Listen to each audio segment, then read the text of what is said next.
টাকা দিলে মিটে যাবে, 10 লাখ টাকা দিলে ওবে শেখ মিনার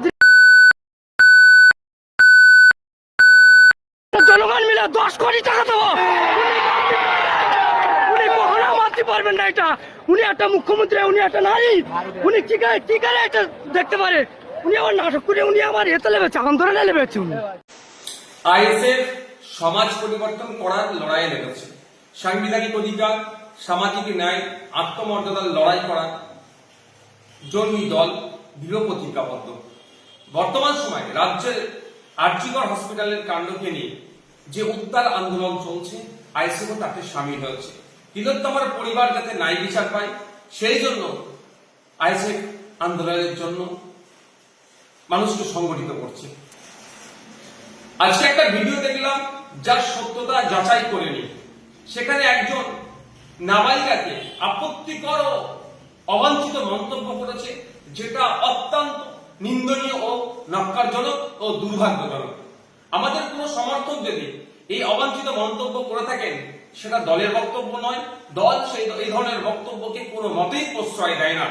কারণ দল মনে করে না নাবালিকা বা সাবালিকা যেই হোক না কেন, পুরুষ মহিলা নির্বিশেষে, সে বিরোধী দল হোক শাসক দল হোক যে হোক না কেন, কাউকে কোনো ধরনের অবাঞ্ছিত মন্তব্যকে দল প্রশ্রয় দেয় না।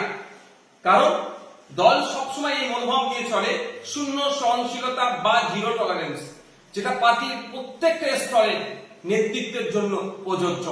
দুর্ভাগ্যের বিষয়, কয়েকদিন আগেই দেখছিলাম আপনার বাঁকুড়ার ওন্দার বিজেপির বিধায়ক যেভাবে রাজ্যের মুখ্যমন্ত্রীকে কুরুচিকর অবাঞ্ছিত মন্তব্য ভাষায় আক্রমণ করেছেন, সেটাকে আমরা ধিক্কার নিন্দা জানাচ্ছি।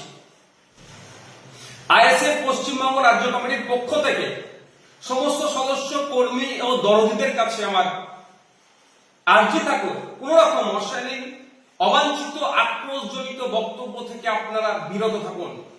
রাজনীতির লড়াই, রাজনীতির প্রতিবাদ যাই হোক না কেন, ভাষাগত দিক থেকে আমাদেরকে সংযত থাকতে হবে। ইন্ডিয়ান সেকুলার ফ্রন্ট কোন রকম অবাঞ্ছিত, অপরিচিকর ভাষাকে প্রশ্রয় দেয় না এবং তার কর্মী সমর্থকদের কাছেও সবসময় আর্জি রাখছে যে এই ধরনের অবাঞ্ছিত, আক্রোশজনিত মন্তব্য থেকে আপনারা বিরত থাকবেন। কোন রকম ভাবে এই ধরনের মন্তব্য আপনারা করবেন না।